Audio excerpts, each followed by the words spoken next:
नमस्कार। मैं डॉक्टर दिनेश चारण, एमए उत्तरार्ध हिंदी साहित्य के प्रयोजनमूलक हिंदी विषय में आप सभी का स्वागत करता हूं। प्रयोजनमूलक हिंदी में हम प्रशासकीय पत्राचार के विविध रूप पढ़ रहे हैं और उन्हीं रूपों में आज हम पढ़ेंगे तार, जिसे टेलीग्राम कहते हैं। हालांकि तार या टेलीग्राम इन दिनों बंद कर दिए गए हैं, जो प्रचलन में नहीं हैं, लेकिन ये एक रूप हुआ करता था प्रशासकीय पत्र लिखने का। उस रूप को हमें पढ़ना है हमारे पाठ्यक्रम के अंतर्गत। तो तार का प्रयोग करते समय हमें कुछ चीज़ों की जानकारी होनी चाहिए कि उसे लिखते समय कुछ चीज़ें हमें ख़ास तौर से ध्यान में रखनी होगी। जो प्रशासनिक रूप से जो तार लिखे जाएंगे, जो सरकारी पत्र के रूप में जो तार लिखे जाएंगे, उसके लिए तार का प्रयोग अन्य स्थानों में स्थित व्यक्तियों के साथ जरूरी और आवश्यक मामलों पर शीघ्रातिशीघ्र कार्यवाही कराने के लिए पत्राचार में किया जाता है। सामान्य रूप से जब तत्काल प्राथमिकता अंकित पत्र या तुरंत पत्र से काम होना संभव नहीं होता, तब तार का इस्तेमाल किया जाता है। किसी भी तार के संबंध में पता, मूल विषय तथा हस्ताक्षर, इन 3 बातों पर जाता है। अगर तार का कोड पता डाक तार विभाग द्वारा कुछ वार्षिक शुल्क लेकर किसी संस्थान प्रतिष्ठान के बड़े पते के बजाय एक पता स्थानीय केंद्रीय कार्यालय से संस्थानों प्रतिष्ठानों को दिया जाता है, इससे तार में शब्द कम लगते हैं एवं लंबा पता लिखने या याद रखने की ज़रूरत नहीं रहती। डाक विभाग एक निश्चित रकम सालाना लेता है और एक कोड जैसा छोटा पता दे देता है, जिससे ये होता है कि ये पता उसी का, इसमें ज़्यादा शब्द नहीं आते हैं और तार का जो खर्चा आता है वो शब्दों के ऊपर निर्भर करता है, तो उससे इससे बचा जा सकता है।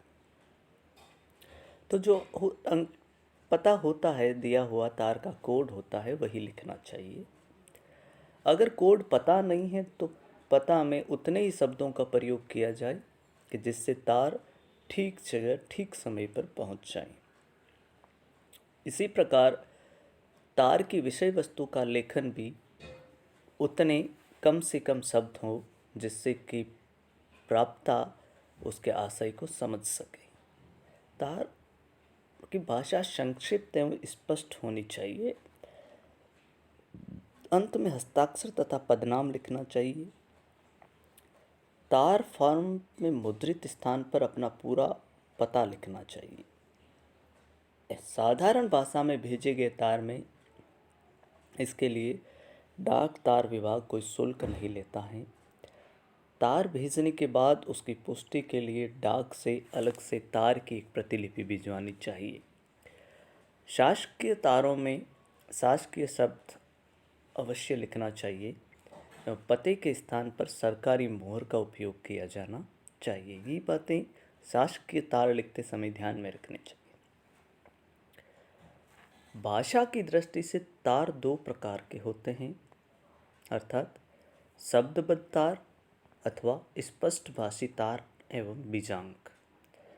शब्दबद्ध तार स्पष्ट भाषा में लिखे जाते हैं, किंतु जब अभिप्रेत गुप्त हो तो कूट भाषा का प्रयोग किया जाता है।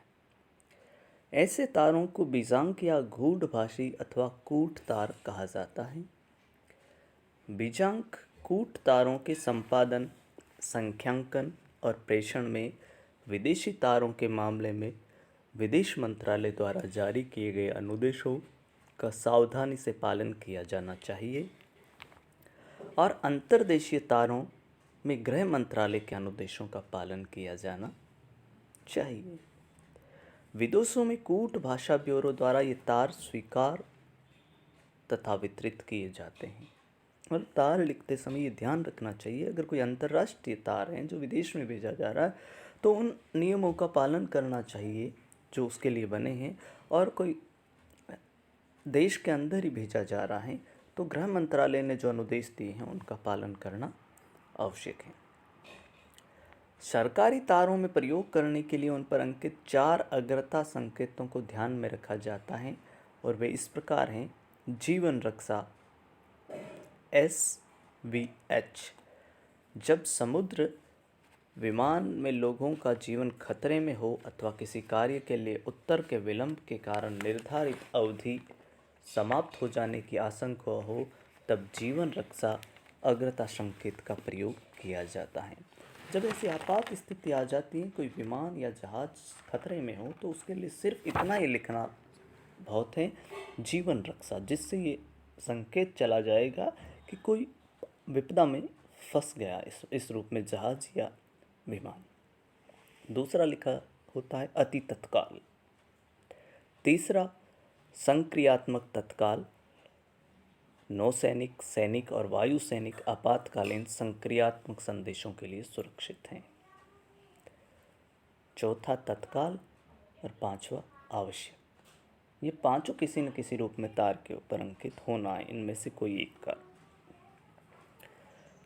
पहले के बाद के उपयुक्त चारों अग्रता संकेत क्रमशः उत्तरोत्तर कम महत्व के हैं, अर्थात तत्काल एवं अति तत्काल में अति तत्काल अग्रता संकेत वाले तार को प्राथमिकता दी जाएगी, परंतु एक ही प्राथमिकता संकेत वाले तारों का निपटान उनके बुक किए जाने के क्रमानुसार होगा।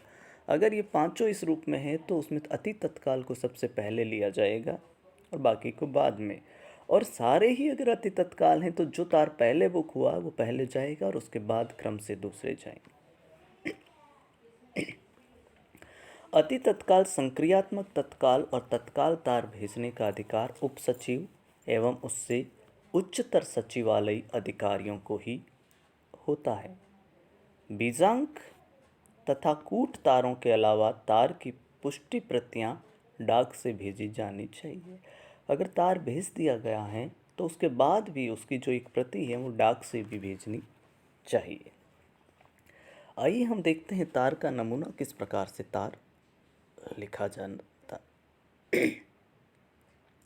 अगर वो सरकारी तार है तो लिखा जाएगा सरकारी, और उसके एक तरफ लिखा जाएगा तार और दूसरी तरफ लिखा जाएगा तुरंत। मतलब तार का मतलब ये तुरंत भेजना। एक ही तार का नमूना यहाँ है। लिखने वाला विकास, जगह का नाम भोपाल आ गया, क्रमांक आ जाएगा उसका तार का जो भी होगा, यहाँ 12, 6, 7 आ रहा है। 10 जनवरी का आपका पत्र, आपकी सभी योजनाएं स्वीकृत, विस्तृत अनुदेश अलग से प्रेषित, योजना योग तार में शामिल न किया जाए। इतना संक्षिप्त था कि आपने जो योजनाएं भेजी वो हमें स्वीकार कर ली हैं और उसके अलग से अनुदेश हम प्रेषित आपको कर रहे हैं, और इस बीच का जो समय है वो तार में शामिल न किया जाए। क ख ग अवर सचिव भारत सरकार, योजना आयोग, नई दिल्ली, दिनांक आ जाएगा तरफ और इधर आ जाएगा सम पुष्टि के लिए प्रति डाक से प्रेषित, सेवा में सचिव मध्य प्रदेश सरकार, विकास विभाग भोपाल, नीचे वापस आ जाएगा क ख ग कृते अवर सचिव।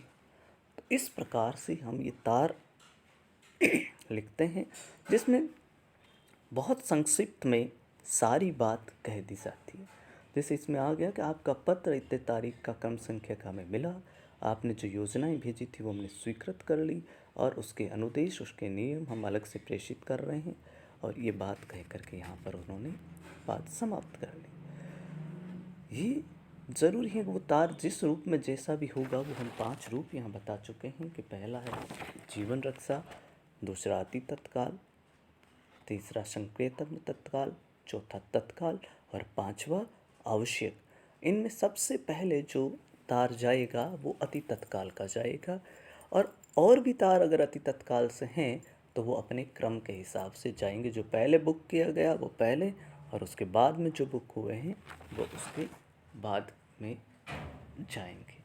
तार लिखते समय ये ध्यान रखना चाहिए कि तार संक्षिप्त लिखा जाए और स्पष्ट लिखा जाए, और जितना हो सके कूट शब्दों में लिखा जाए ताकि अगला व्यक्ति उसको समझ पाए और उस तक संदेश प्रेषित हो जाए। तो ये था तार का एक नमूना। इसमें अगर कुछ समझ में नहीं आया है तो आप पुनः मुझसे पूछ सकते हैं। धन्यवाद।